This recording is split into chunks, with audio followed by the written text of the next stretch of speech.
बड़े सरदार तेरी मोर चढ़ी के आगे झुक गए बड़े बड़े सरदार तेरी मोर चढ़ी के आगे। तेरी मोर चढ़ी के आगे तेरी मोर चढ़ी के आगे मोर चढ़ी के आगे तेरी मोर चढ़ी के आगे। वो झुक गए वो झुक गए वो झुक गए बड़े बड़े सरदार तेरी मोर चढ़ी के आगे झुक गए बड़े बड़े सरदार तेरी मोर चढ़ी के आगे। बाबा की मोर छड़ी घूम रही है और आप लोग बैठे हुए हैं। अरे जिसके ईस्ट आ आते हैं वो तो उठो भाई झूमते हुए। वो झुक गए बड़े बड़े सरदार तेरी मोर छड़ी के आगे झुक गए बड़े बड़े सरदार तेरी मोर चढ़ी के आगे।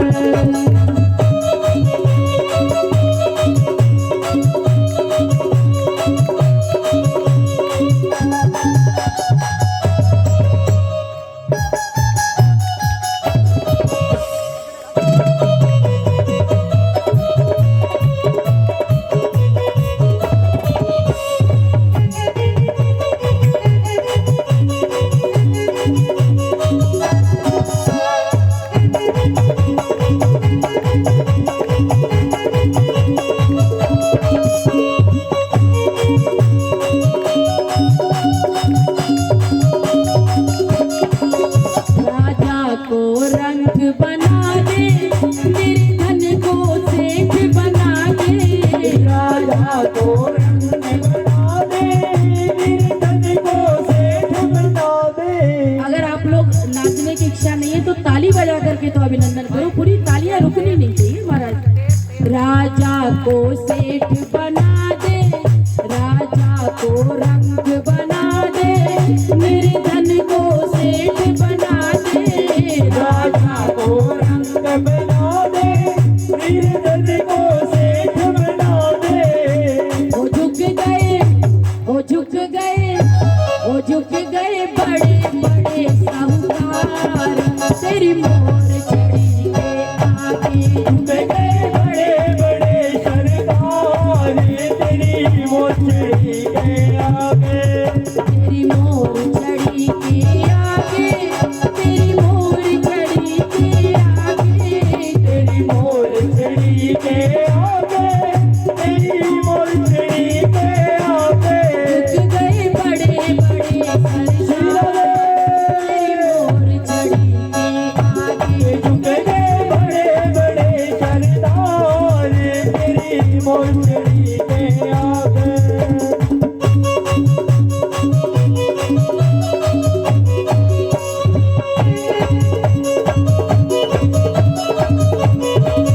और खाटू नरेश की शीश के दानी की हरे के सहारे की।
गए बड़े बड़े सरदार तेरी मोचड़ी के आगे।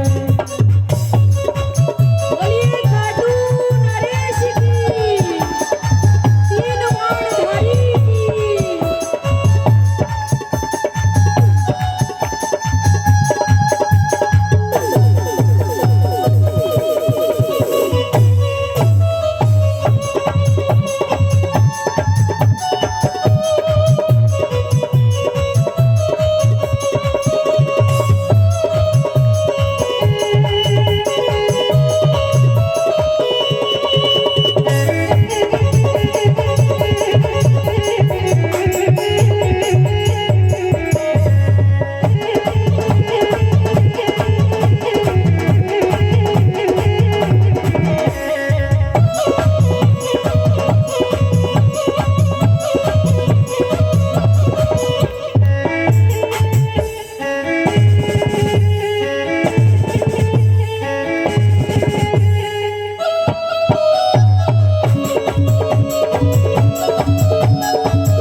सूरज तेरी महिमा गावे, चरणों में शीश लगावे।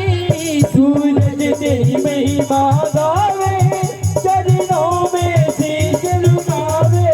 सूरज तेरी महिमा गाए, चरणों में शीश झुकाए। सूरज तेरी महिमा गावे, चरणों में शीश झुकावे। वो झुक गया, वो झुक गया, श्री राधे। वो झुक गया कलयुग में संसार, तेरी मोर छड़ी के आगे। झुक गया कलयुग में संसार तेरी मोचड़ी के आगे। तेरी मोर छड़ी के आगे, जय हो। तेरी मोर छड़ी के आगे। तेरी मोचड़ी के आगे, तेरी मोचड़ी के आगे। वो झुक गए, वो झुक गए, वो झुक गए बड़े बड़े सरदार, तेरी मोर छड़ी के आगे। झुक गए बड़े बड़े सरदार तेरी मोचड़ी के आगे। झुक गए बड़े बड़े सरदार तेरी मोचड़ी के आगे। तेरी मोचड़ी के आगे, तेरी मोचड़ी के आगे, तेरी मोचड़ी के आगे, तेरी मोचड़ी के आगे, तेरी मोचड़ी के आगे।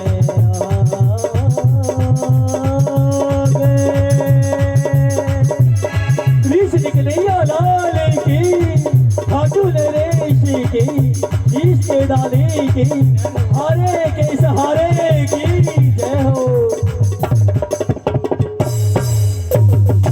बोल खाटू नरेश की, मोर छड़ी वारे की।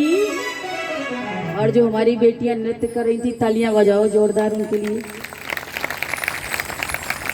वो सोच रही होंगी महाराज जी घर पे तो इतनी एक्सरसाइज करते नहीं थे, करा देते हो 7 दिन 8 दिन लगातार। तो आइए श्रीमद् भागवत कथा के सुंदर प्रसंगों को श्रवण करते हैं। कल आपने श्रवण किया था कि भगवान ने अपनी गुरु माँ का बेटा वापिस ला के दिया और भगवान पुनः अब मथुरा आए। भगवान मथुरा आए तो प्राय दिन बहुत दुखी रहते हैं। कभी भगवान कोने में मुंह छिपाकर रोते हैं तो कभी किसी से बात नहीं करते। भगवान मन में विचार करते हैं कि यहाँ पर कितने लोग हैं मुझसे बात करने वाले, लेकिन कोई मुझे मथुराधीश कहता है, कोई मुझे राजा कहता है, कोई मुझे कुछ कहता है। भगवान राजा नहीं है। भगवान के जो नाना जी है ना उग्रसेन, उन्होंने राजा बनाया, उनको अभिषेक किया पुनः।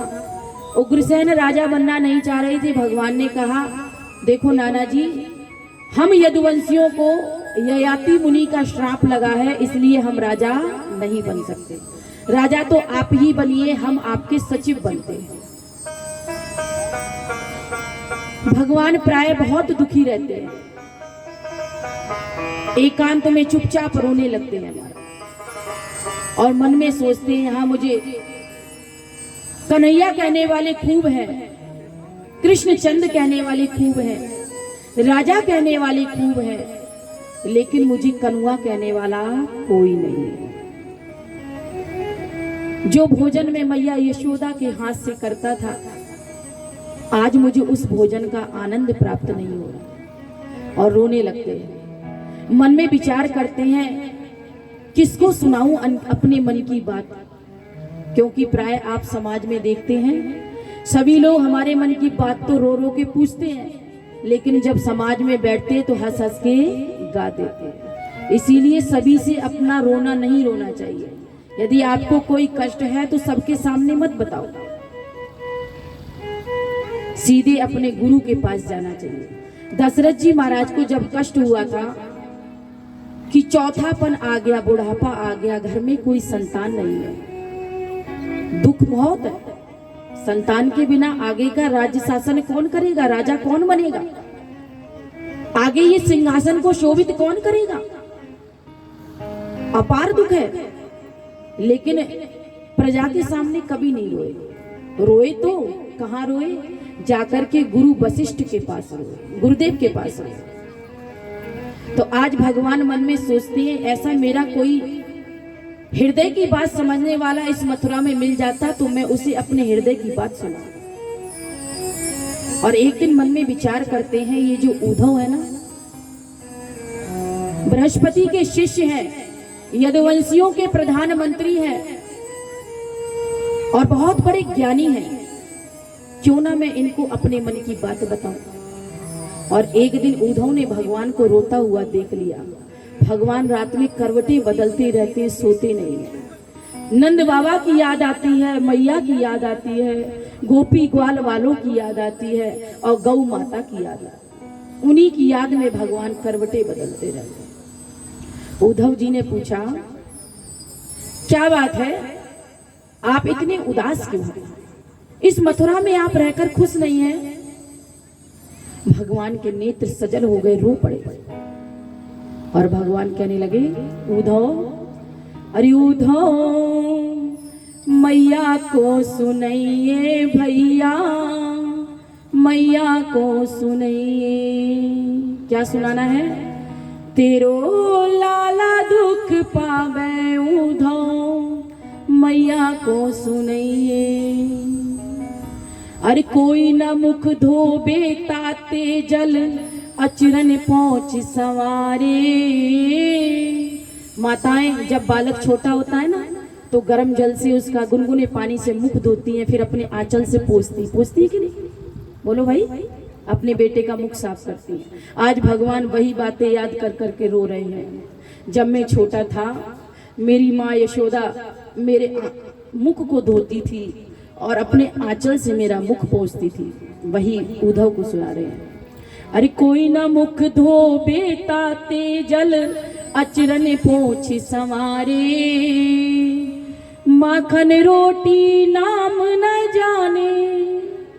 माखन रोटी की तो बात गई महाराज, यहाँ तो मथुरावासी मुझे 56 भोग खिलाते हैं, लेकिन इन 56 भोग में भी मुझे आनंद नहीं आ रहा है। मुझे तो वो मैया यशोदा वाला माखन रोटी याद आ रही है। माखन रोटी नाम न जाने, कनुआ कहे मोही, कोई ना पुकारे भैया, मैया को सुनाइए भैया, मैया को सुनाइए।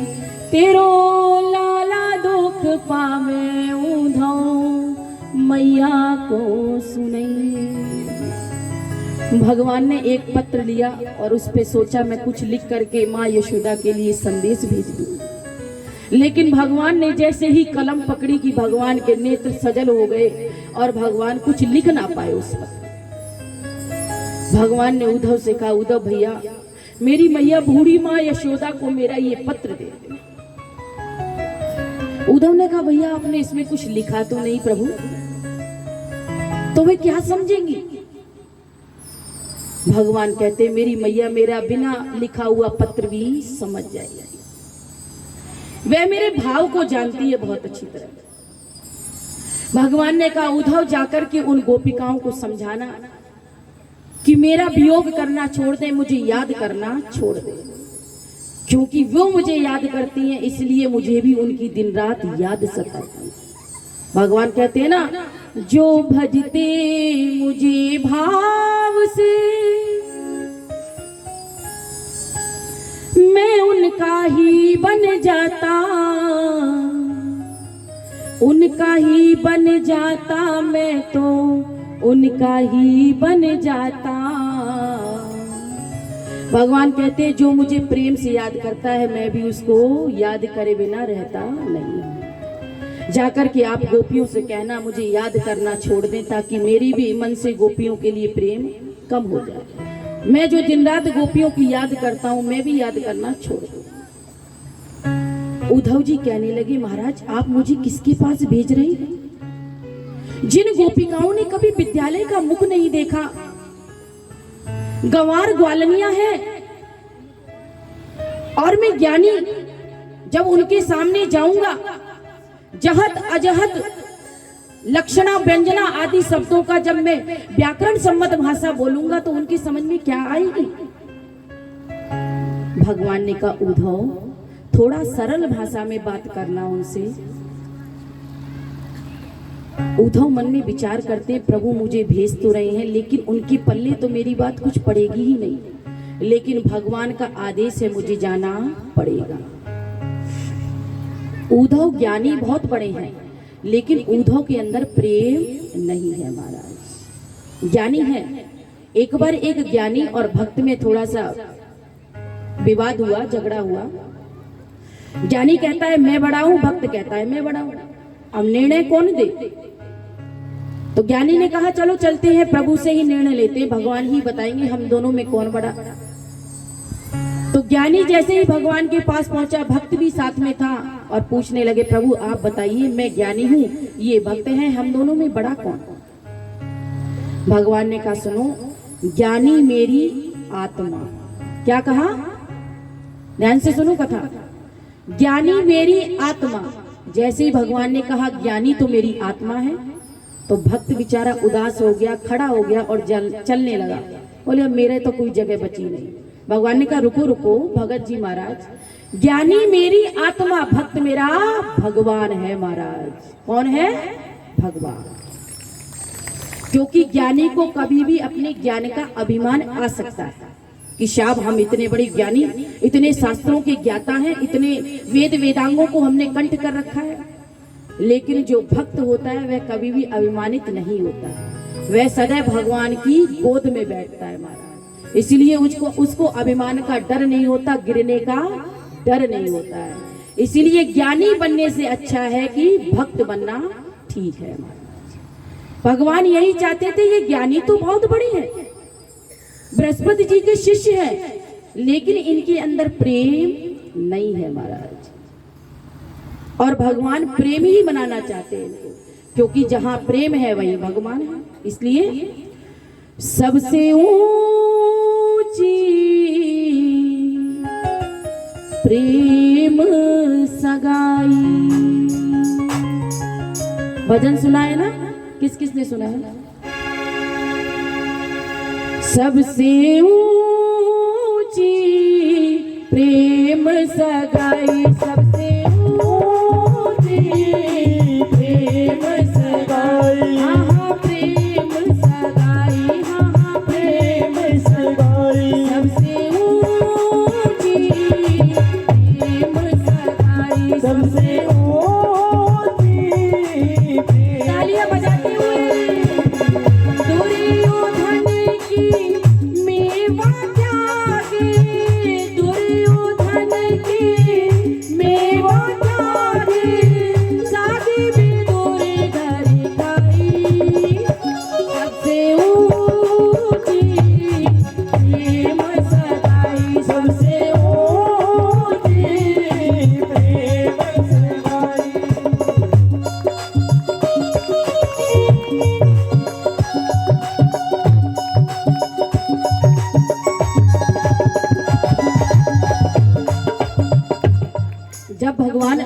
शांति दूत बनकर के हस्तिनापुर गए कौरवों की तरफ से।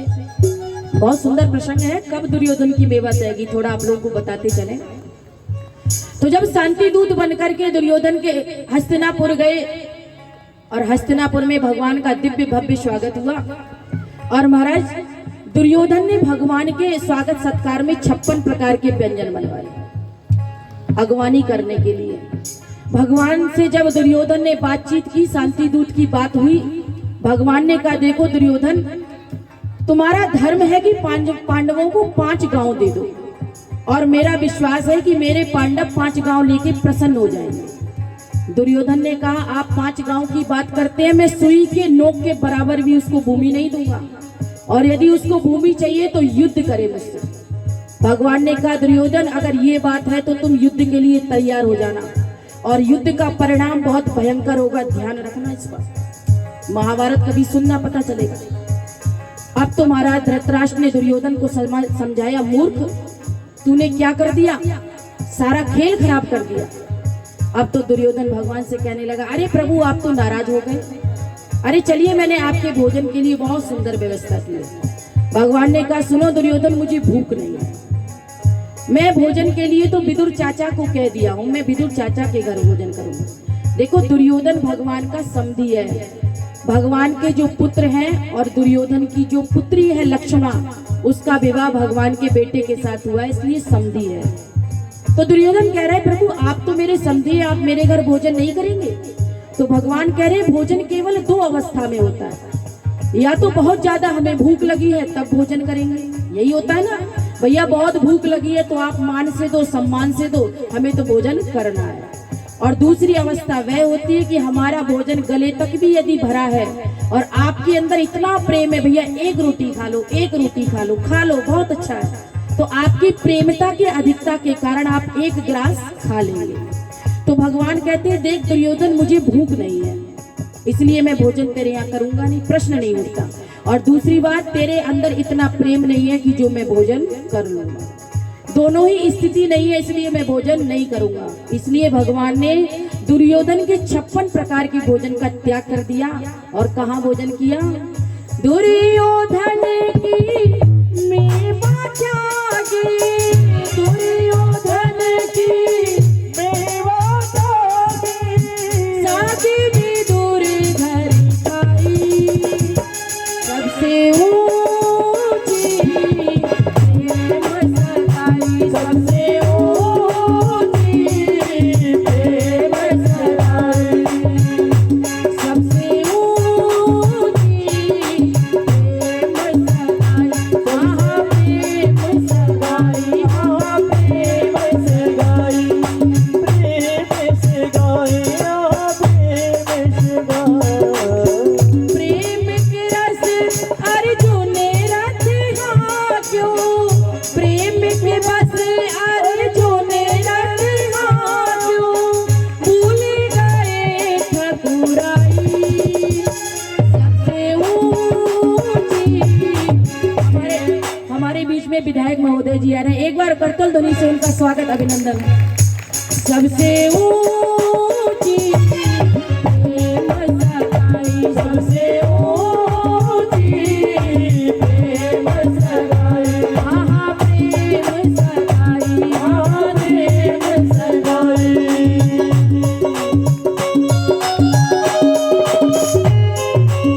तालियां बजाते हुए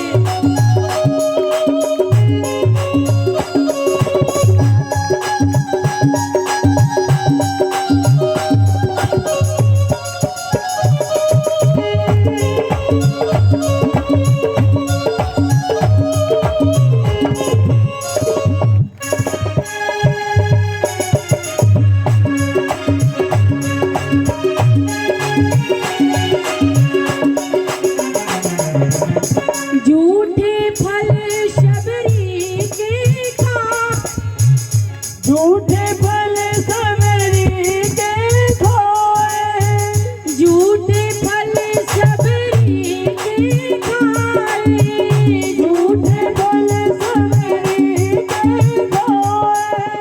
देखो प्राय हम लोगों को ज्ञान होता है कि भैया भगवान को झूठा भोजन नहीं कराना चाहिए, यही होता है ना। कि जब भी भोग लगाए तो उसमें किसी प्रकार का अपवित्रता नहीं होनी चाहिए, पवित्र होना चाहिए। झूठ काट का बहुत ध्यान रखती है माताएं। और लेकिन माँ शबरी बागों में जाती है और चुन चुन के लाती है और मन से और मुख में खा के देखती है कहीं खट्टा तो नहीं है, और यदि खट्टा होगा तो राम जी के मुख का स्वाद बिगड़ जाएगा, खट्टी चीज अच्छी नहीं लगती है। तो मीठे मीठे फलों को डलिया में रखती है और भगवान का इंतजार करती है, और भगवान उन मीठे फलों को प्रेम की अधिकता में पा लेते हैं। लेकिन लखन लाल जी पीछे फेंक देते हैं उठा करके, हमारा लखन लाल जी नहीं खाते। झूठे फल शबरी के खाए, झूठे फल सबरी के खाए, बहुविध स्वाद बताए, सबसे ऊंची प्रेम सगाई, सबसे ऊंची प्रेम सगाई, आहा प्रेम सगाई, आहा प्रेम सगाई, आहा प्रेम सगाई, आहा प्रेम सगाई, आहा प्रेम सगाई, आहा प्रेम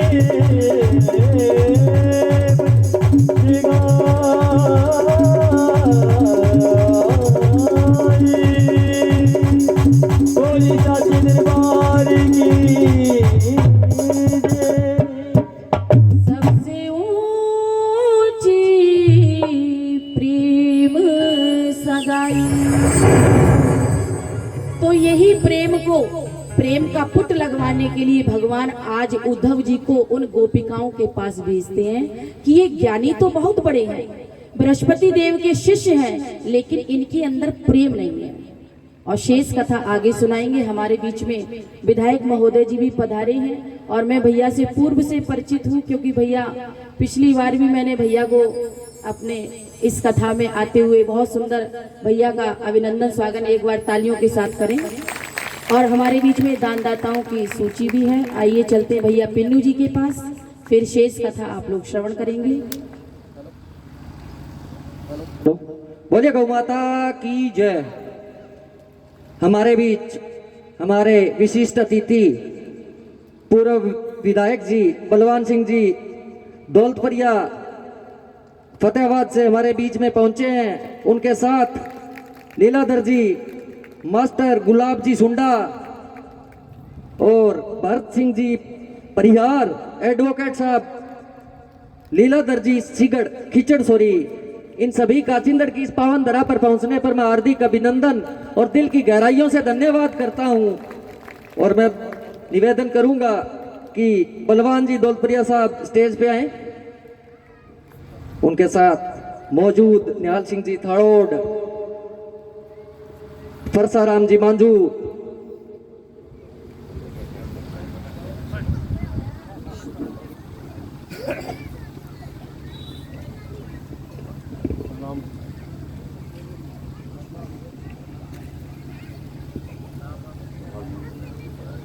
परम श्रद्धे व पूजा के योग गुरु महाराज के चरणों में वंदन करते हुए बहुत ही सम्मान के योग कथावाचक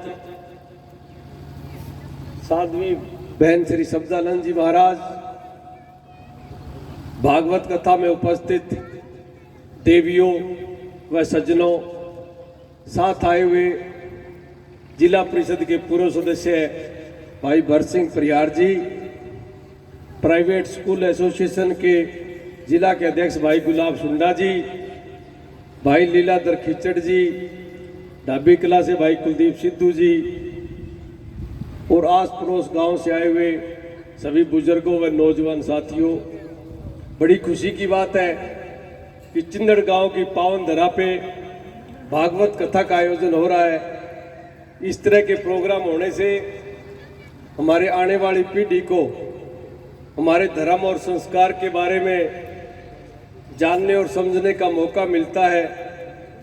और बड़े बुजुर्ग कहते हैं कि धर्म की जड़ हमेशा हरी होती है। जिस घर में, जिस देश में, जिस प्रदेश में धर्म का जितना ज़्यादा आवागमन होता है, वह हमेशा सुख शांति, अमन चैन और खुशहाली रहती है। और यहाँ के बड़ी खुशी हुई भागवत कथा के आयोजन में शुभ अवसर पे पहुंच के और माताओं बहनों की उपस्थिति देख के तो दिल गदगद हो गया, लेकिन भाई लोगों की उपस्थिति उम्मीद से भी कम है। मैं तो भाई लोगों को कहना चाहूँगा, कोई ज़्यादा काम को नहीं अनबी एनी बहाना मार के कोई ताश खेल रहा है, कोई किन्ने बैठे, कोई किन्ने थाई करे, बहाना ही मार के बैठे आनो चाहिए उरे। तो भाई लोगों मैं एक उदाहरण दूंगा भी कथा क्यों सुननी चाहिए, नहीं तो माँ बहन थारो आगे निकल जी थे रह जाओ अकेला। तो एक गुरु और चेला, तो वो चेलो पूछने लगे गुरु ने, गुरु जी भागवत सुनने को के लाभ होवे? तो वो गुरु बोलियो राजा में कुत्ती के बच्चों है, कुत्तिया के पिल्लन जाए पूछ ले भी भागवत सुनने को के फायदो है। वो जाके वे कुत्तिया के पिल्ला के कान में जाए पूछने लगे भागवत सुनने को के फायदो है। तो वो इतनी सुनता है वो सवरक सिधार गयो। कई दिन पछ फिर शिष्य पूछो गुरु जी अगर गौशाला में भागवत सुनना रामायण सुना तो के लाभ हुए? बोले रात में गागा बच्चों है बेन जाके पूछे भाई भागवत सुनो के फायदो है। बेन जाके गागा बच्चा कान में पूछो भाई गौशाला में भागवत सुना तो के फायदो है। इतनी सुनता ही वो गागो बछड़ो भी सवरक सिधार गयो। शिष्य सोचो तू गुरु की सेवा करे, पतो ही को नहीं भागवत सुना सत्संग सुना लाभ क्यों है। कई दिन पछ फिर मैंने गुरु ने पूछो भाई गुरु जी भागवत सुना सत्संग सुना टाइम लगावा और गौशाला में सुना तो के लाभ हुआ? तो गुरु जी अंतर्यामी अपन पतो विशेषण प्रश्न को उत्तर चाहिए। वो बोले रात वे राजा के फलाने रानी के जहाँ लड़को है बेटा, वे राजा के छोरन पूछ गया भी भागवत सुनने को सत्संग सुनने को और गौशाला में सुनने को के लाभ हुआ? तो वो शिष्य बड़ो डरियो, लेकिन गुरु जी बोले तू डरे ना, शायद तेने तेरे प्रश्न को उत्तर मिल जाए, जाके पूछ। बन भी राजा छोरन जाए पूछो भी भागवत सुना भाई गौशाला में सुना तो के लाभ हुआ? तो वो राजा को छोरो बोले मैंने, बोले तू सत्संगी आदमी है, तेरा दर्शन कर करके मैं कुत्ता योनियों मनुष्य योनि में आ गयो और वही मेरे को पड़े भी भागवत सुननो के लाभ हुआ? तो मैं तो भाई लोगों रखूंगा भी ते भी किन के अगोत्तर सुधार लो, पूरा आगे 2-4 घंटा लगाया करो जो लाभ हुआ और जीवन सफल हुआ। क्योंकि आप सनातन धर्म का लोग गाय की सेवा करनी, माँ बाप की सेवा करनी, अपने इष्ट देवता पूजना वो अपना नैतिक धर्म है। तो बागे प्रति भी 24 घंटा में कुछ समय अपन निकालना चाहिए। और एक भाई लोगों ने अभी कहना चाहूंगा कि माँ बेटियां की सेवा बहुत करे करो। ते निगाह मार के देखियो, जय घर में लुगाई पताई राजी रहेगी वे घर की रौनक ताने न्यारी दिखेगी। और छे दारू पी के कास करोगा सारा दिन लड़ोगा तो बे घर की ताने रौनक गलत लगेगी।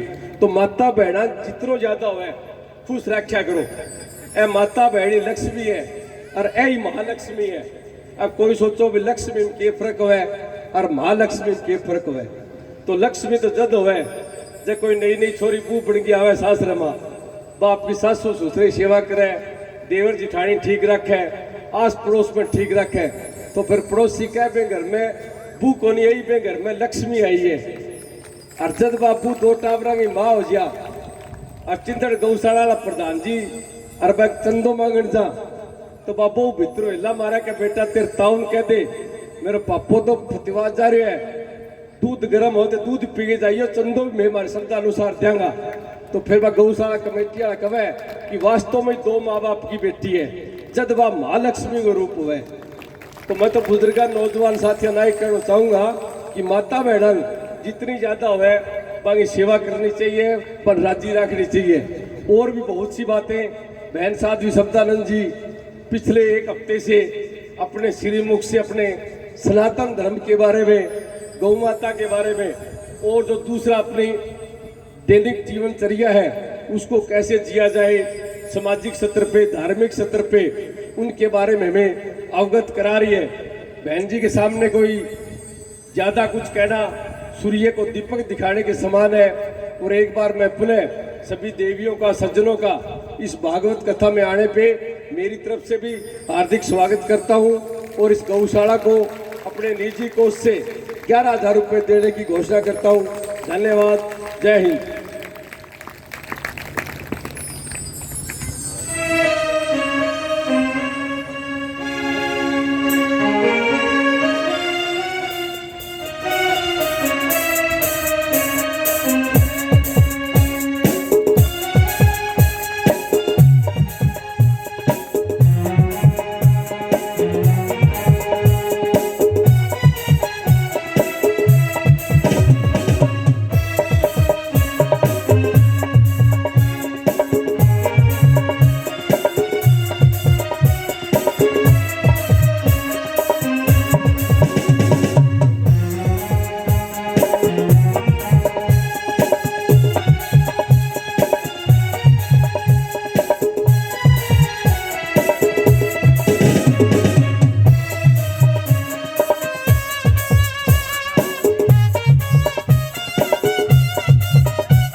सुंदर बात हमारे भैया बलवान दौलतपुरिया जी ने आप लोगों को सुनाई। एक बार करतल ध्वनि से भैया का स्वागत, अभिनंदन, जोरदार तालियों से, ताकि भैया अपने गांव में जाकर बताएं कितनी सुंदर माताओं ने हमारा तालियों से अभिनंदन किया। एक बार और इनको प्रसन्न रखोगे तो ये हमारे पास आते रहेंगे महाराज। गौ माता पर कृपा बनाए रखेंगे और गौ माता इनके ऊपर कृपा बनाए रखे। इसलिए बहुत सुंदर भैया ने अपना दिशा निर्देश दिया हम लोगों को।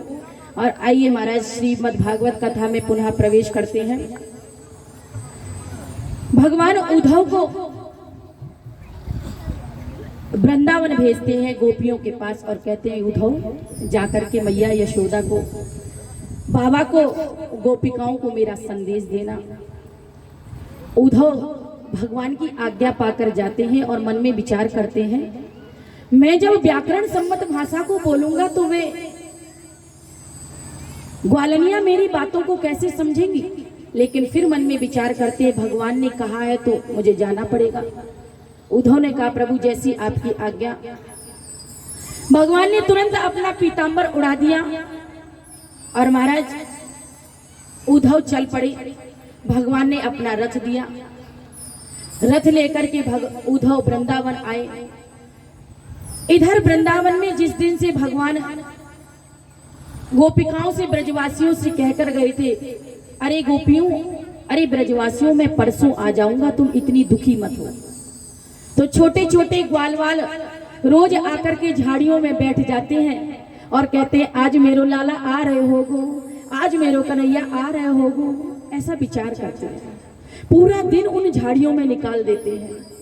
शाम होती है तो जाकर मैया यशोदा से कहते हैं मैया यशोदा, मैया तेरो लाला बड़ा निष्ठुर है, देख आज भी नहीं आया। और इस प्रकार छोटे छोटे ग्वाला बहुत दुखी हो जाते हैं।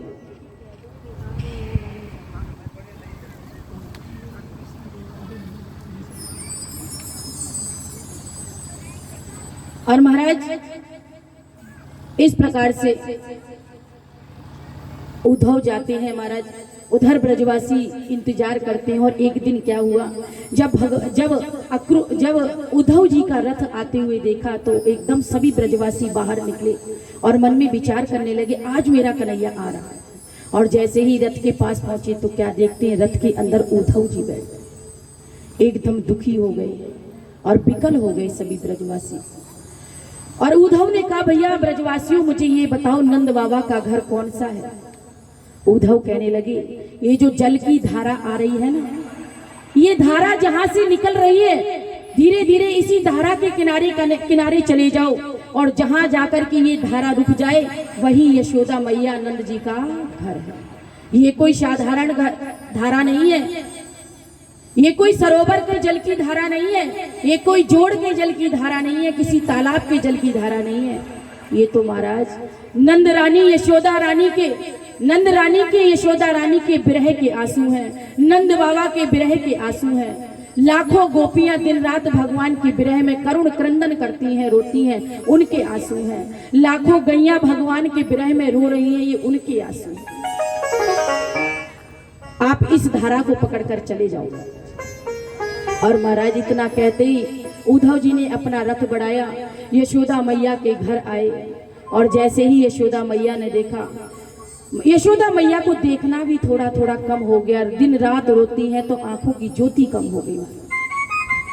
आंखों की ज्योति कम होने के कारण ठीक से समझ ना पाई। और पीतांबर और रथ देख के ऐसा लगा जैसे मेरा कन्हैया आ गया, मेरा कनुआ आ गया। नंद बाबा दौड़ करके आए और जैसे ही पास आए तो मन में सोचने लगे ये कृष्ण नहीं कृष्ण जैसा है। अंदर बिठाया, स्वागत सत्कार किया और पूछने लगी नंद यशोदा मैया बताओ भैया उद्धव हमारा कन्हैया कैसा है। अब तो वो बहुत बड़े शहरों में रहने लगा तो महाराज हम लोगों को भूल गया होगा। उद्धव ने सारी बात बता दी, मैया तेरा लाला तुझे दिन रात याद करता है, वो तुझे भूला नहीं। एक एक लीलाओं को मैया सुनाने लगी कि एक दिन मैंने मेरी छोटी सी लाला को उखल में बांध दिया। कभी मेरा लाला चंदा मामा के लिए उछल जाता था और करते करते मैया बेहोश हो जाती हैं, आंख से अश्रु बहने लगते, मूर्छित होकर गिर पड़ती। उद्धव जी समझाते मैया तू चिंता क्यों करती है, वो तेरा लाला ही नहीं वो तो समस्त जगत का परमात्मा है। और ऐसे बातें करते करते महाराज रात बीती, प्रातः काल हुआ। प्रातः काल उद्धव जी यमुना स्नान करने गए। यमुना के किनारे समस्त गोपिकाएं बैठी हुई थी, बीच में राधा रानी बैठी थी। आपस में चर्चा कर रही थी कि महाराज इतने में एक भंवरा आया। भंवरा समझ रहे हो ना, जो फूलों का पराग लेता है, फूलों पर बैठता है, उसको भंवरा कहते हैं। एक भंवरा आया और श्री राधा रानी के श्री चरणों में बैठ गया, चरण कमलों में आकर गुंजार करने लगा। क्योंकि राधा रानी के जो चरण कमल है एकदम पुष्प के समान है, फूल के समान है, लाल लाल। भंवरे ने सोचा लगता है ये कोई फूल है तो इसका पराग लिया जाए। और जैसे ही भंवरा बैठा तो गोपिकाएं कहने लगी, हमें पता है तू उस कपटी कृष्ण का भेजा हुआ दूत है, तेरा कृष्ण कपटी है, तू भी कपटी है। और गोपियां कटाक्ष करने लगी, कहने लगी काले सब कपटी होते, चला जाए यहाँ से।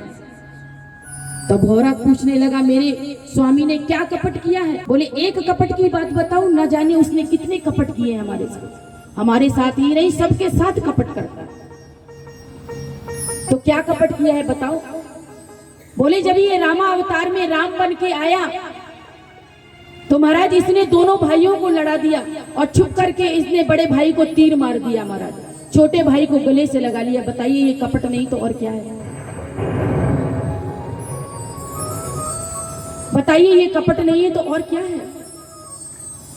यही तो कृष्ण है जो रामावतार में राम बनकर आए थे।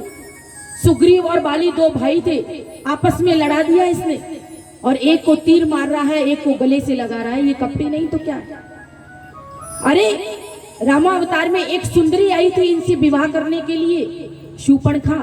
अरे महाराज विवाह की तो बात दूर, नाक कान और उसके काट के नकटी बना दिया।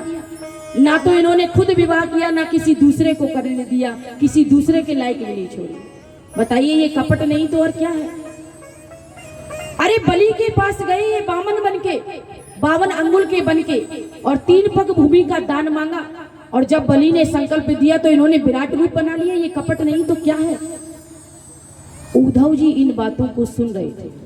उद्धव मन में सोचने लगे कि जिनको मैं गमार ग्वालिन समझ रहा था, वे तो भगवान के प्रत्येक अवतार के बारे में जानती है कि ये वही कृष्ण है जो रामा अवतार में राम बन के आए थे, बामन बन के आए थे, नरसिंह बन के आए थे, और मैं इनको ज्ञान देने आया हूं। इनको मैं क्या ज्ञान दूं? लेकिन फिर मन में विचार करते हैं कि मैं ज्ञान तो अवश्य दूंगा, क्योंकि प्रभु ने मुझे भेजा और मैं बृहस्पति देव का शिष्य हूं।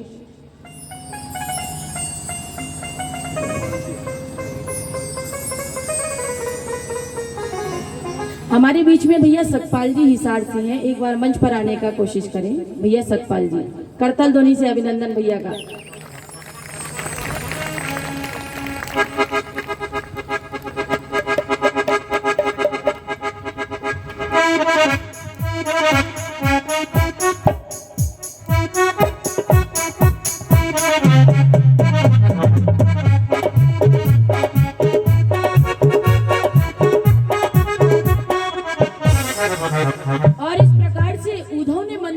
जिनको मैं ज्ञान देने आया हूं उनकी तो ज्ञान की इतनी उच्च अवस्था है, लेकिन फिर भी मैं ज्ञान दूंगा। और उद्धव ने उनको ज्ञान दिया। तो गोपिका कहती है, उद्धव मन तो नहीं 10-20, एक हतो सो गयो श्याम संग को आराधे ईस। उद्धव हमारे पास तो हमारा मन ही नहीं है और आप हमें ज्ञान दे रहे हैं। अरे कोई काम जब होता है जब मन साथ में हो, और जब मन रूपी पक्षी हमारा कृष्ण ही चुरा कर ले गए तो बताइए हम क्या करें? उद्धव ने बहुत ज्ञान देने की कोशिश की और गोपिकाएं क्या कहती हैं? उद्धव या ब्रज भूमि में नहीं योग को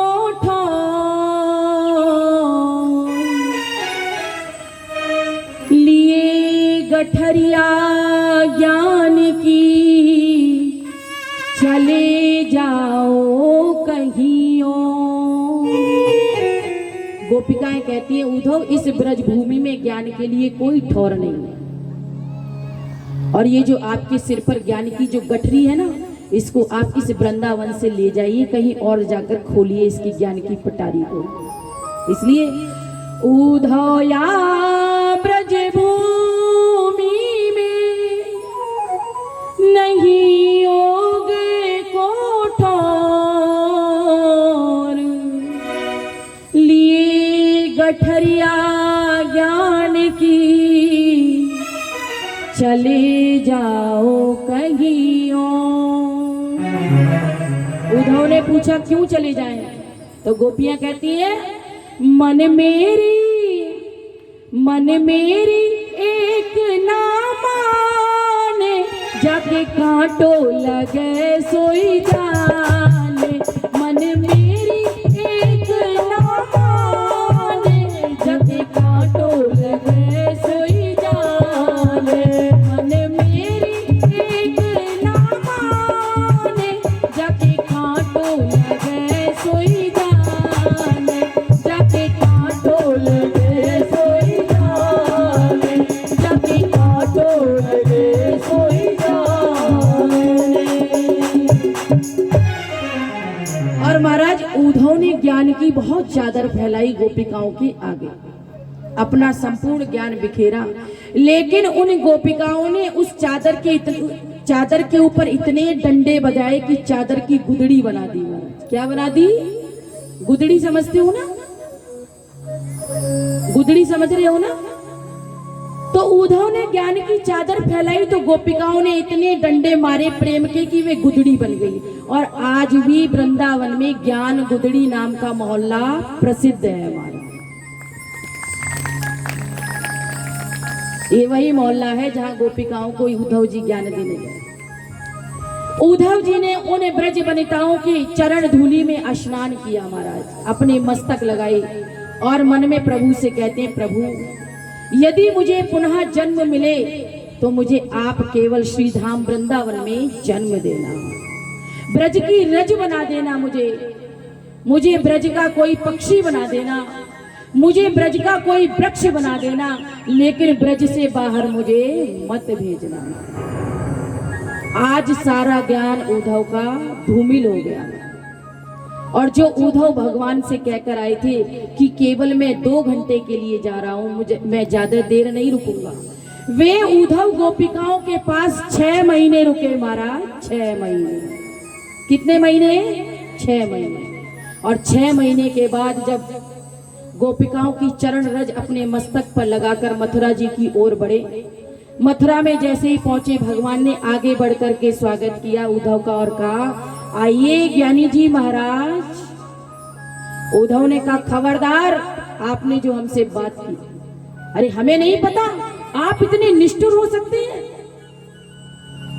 भगवान ने गले लगा लिया उद्धव को और कहने लगे भैया उद्धव, आप ज्ञानी तो बहुत बड़े थे, लेकिन आपके अंदर प्रेम की कमी थी और आज वह प्रेम भी आपके अंदर प्रकट हो गया। गोपिकाओं ने आपके अंदर उस प्रेम का संचार कर दिया। तो महाराज ये वही उद्धव जी हैं जिनके साथ भगवान एक दिन कुब्जा के घर गए, उसके आंगन को पावन किया और अक्रूर चाचा के घर भी भगवान उद्धव जी को लेकर के गए। और इधर जैसे ही कंस की दोनों पत्नियां विधवा हुई, कंस मरा, तो रोती चीखती चिल्लाती हुई अपने पिता जरासंध के पास आई। अस्ति और प्राप्ति जरासंध की बेटियां हैं। और आकर के जब इन्होंने अपने विधवा होने का कारण भगवान कृष्ण को बताया कि कृष्ण ने हमारे पति कंस का वध कर दिया पिताजी, जैसे ही सुना कि हमारे दामाद हमारे बटेऊ को कृष्ण ने मार दिया, अब तो ये भगवान का घोर शत्रु हो गया जरासंध। और इसने 23 अक्षौणी सेना के साथ भगवान के ऊपर 17 बार युद्ध किया। हमारा कितनी बार?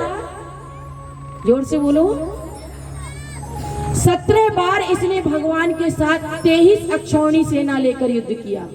23 अक्षौणी सेना समझते हैं आप? जब महाभारत का युद्ध हुआ था तो कौरव और पांडवों की सेना मिला के 18 अक्षौणी थी। कितनी थी? 18। 7 अक्षौणी सेना पांडवों के पास और 11 थी कौरवों के पास। और ये केवल अकेला था 23 अक्षौणी सेना लेकर के इसने भगवान से युद्ध किया।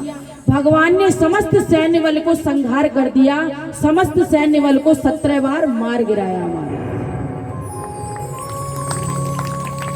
लेकिन हर बार जरासंध को छोड़ देते हैं।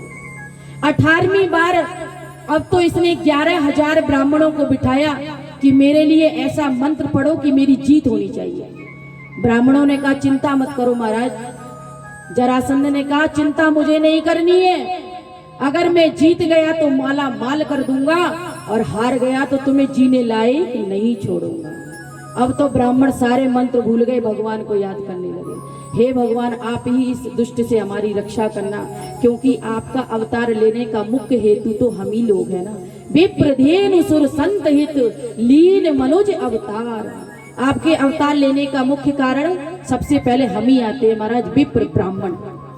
भगवान ने ब्राह्मणों की आज्ञा बात को सुना और उनकी जीवन की रक्षा की। और अब की बार भगवान ने कहा दाऊ भैया, हम युद्ध करते करते बहुत थक गए। और इधर क्या हुआ, 18वां आक्रमण करने से पहले एक मलेक्षों का राजा कालियवन ने भगवान के ऊपर आक्रमण बोल दिया।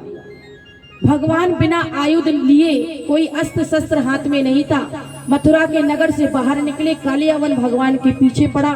भगवान ने दौड़ लगाई। दौड़ते दौड़ते एक गुफा में भगवान पहुंचे, जिसमें मुचकुंद जी सो रहे थे। ये मुचकुंद जी वही हैं जिन्होंने देवासुर संग्राम में देवताओं की मदद की। और देवता लोग इनसे प्रसन्न हुए, कहा वरदान मांगो। बोले हम युद्ध करते करते थक गए हैं, हमें विश्राम चाहिए।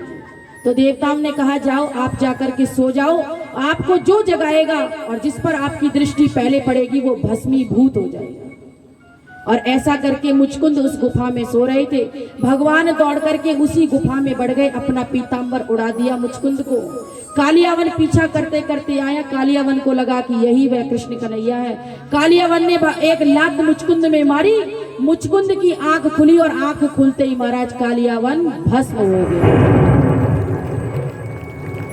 दाऊ भैया ने समस्त मलेक्षों का संहार कर दिया। और 18वीं बार अब फिर से इस जरासंध ने भगवान पर आक्रमण किया।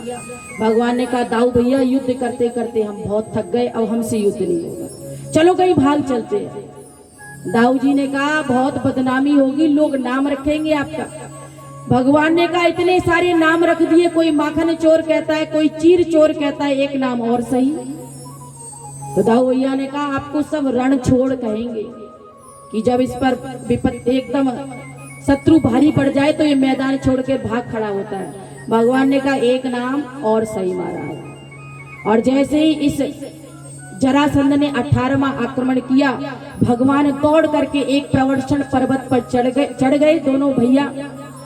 और महाराज इसने पर्वत के चारों ओर आग लगा दी। और ऐसा इसको लगा कि इसी अग्नि में कृष्ण और बलराम दोनों मर गए, भस्म हो गए। और भगवान ने एक गुप्त मार्ग से जाकर के समुद्र के बीचों बीच टापू पर द्वारकापुरी का निर्माण करा दिया महाराज। और वहां ले जाकर के समस्त मथुरा वासियों को बसा दिया महाराज। अब भगवान द्वारकाधीश बन गए।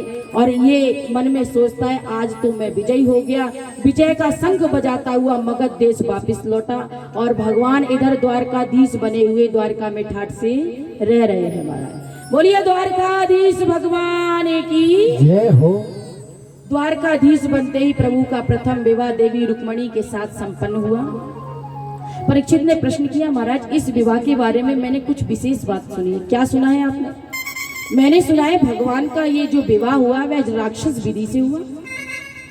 विवाह कई प्रकार से होता है, महाभारत में 10 प्रकार से वर्णन है, लेकिन हम 4 प्रकार आपको बताते हैं। सबसे पहला होता है ब्रह्म विवाह, जिसमें ब्राह्मण अग्नि को साक्षी मानकर वर वधू के फेरे अग्नि के सामने पड़वाता है, उसको कहते हैं ब्रह्म विवाह। दूसरा विवाह होता है गंधर्व विवाह, जिसमें लड़का लड़की आपस में पसंद करके कोर्ट में जाके चाई माई कर लेते हैं, होगी शादी महाराज। बोलना पड़ेगा, इस विषय में ज्यादा बोलना व्यासपीठ से शोभा नहीं देता। तीसरा विवाह होता है राक्षस विवाह, शादी किसी और के साथ तय हुई और दुल्हन कोई और लेके चला गया। तो ये जो भगवान का विवाह था राक्षस विधि से हुआ, क्योंकि रुक्मणी जी की शादी शिशुपाल के साथ उनके भाई रुक्मी ने तय की थी, लेकिन भगवान रुक्मणी जी को लेकर चले आएगा। और चौथा विवाह होता है पैशाच विवाह, जो अपना बल पराक्रम दिखा करके लड़की का अपहरण करके ले आए, उसका नाम है पैशाच विवाह। तो महाराज किस प्रकार से हुआ ये विवाह, थोड़ा हमें विस्तार से बताओ। सुखदेव जी कहते हैं राजन, विदर्भ देश के राजा भीष्मक की एक पुत्री है रुक्मणी और 5 पुत्र हैं महाराज। पिता की बहुत लाडली बेटी है, 5 बहनों की लाडली बहन है, 5 भाइयों की लाडली बहन है।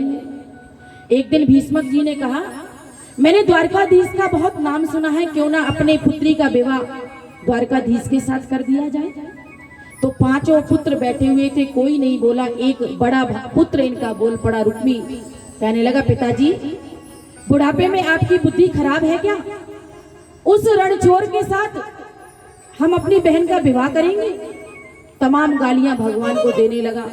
भीष्मक जी ने कहा, भैया गाली मत दे, तुझे जहां विवाह करना है वहां कर, अब इस बारे में मैं कुछ नहीं करूंगा। ठीक है पिताजी, आप बूढ़े हो गए हो, आराम करो, ये जिम्मेदारी अब हमारे कंधों पर छोड़ दो। और महाराज तुरंत रुक्मी खड़ा हुआ और जाकर के विवाह तय करके आया और कहने लगा, पिताजी परसों बारात आ रही है।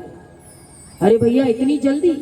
बोले पिताजी अपना सारा काम बहुत फास्ट होता है, चट मंगनी पट ब्याह। तो बेटा सगाई वगैरह हो गई? पिताजी मैं तो केवल शादी तय करके आया हूं और परसों बारात आएगी, उसी समय आपको जो करना है सो कर लेना। अब तो महाराज बहुत जल्दी बहुत सुंदर झांकी आपके बीच में आने वाली है और सभी लोग तैयार रहेंगे भगवान के मांगलिक विवाह के लिए। और अब तो जनवासे में जैसे ही पता चला कि शिशुपाल बारात लेकर के आया है, तो रुक्मणी जी के जो पिताजी थे भीष्मक, उन्होंने मन में सोचा क्यों ना पहले सगाई कर दी जाए। और सगाई करने के लिए जा रहे थे, इधर क्या हुआ, रुक्मणी को जैसे ही पता चला, उन्होंने अपनी भाभी से कहा, भाभी मैं क्या करूं, मैं तो कृष्ण, सभी लोग बैठे रहेंगे आनंद के साथ।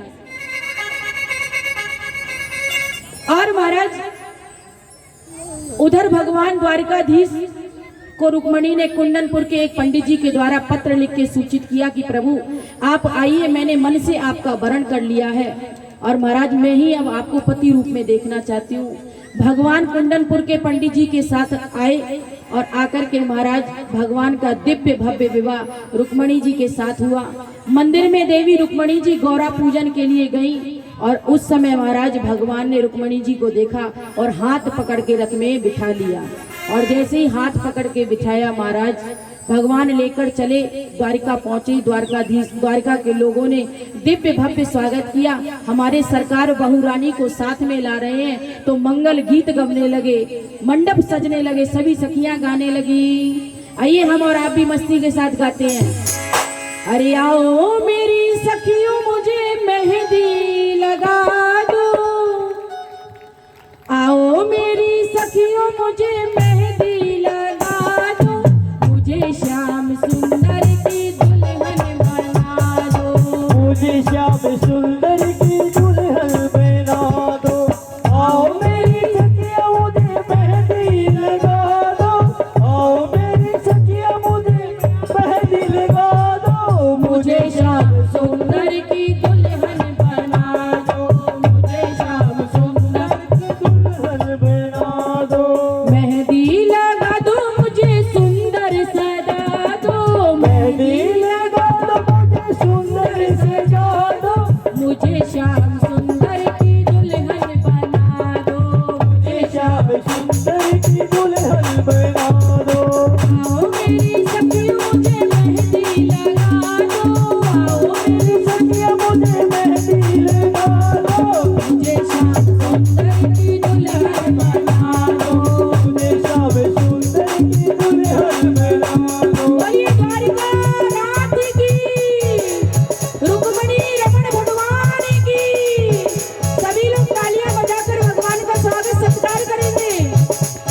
और आज भगवान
सत्संग में मेरी बात चलाई, सत्संग में मेरी बातें सुनाई, सतगुरु ने मेरी कीनी सगाई, सतगुरु ने मेरी सगाई।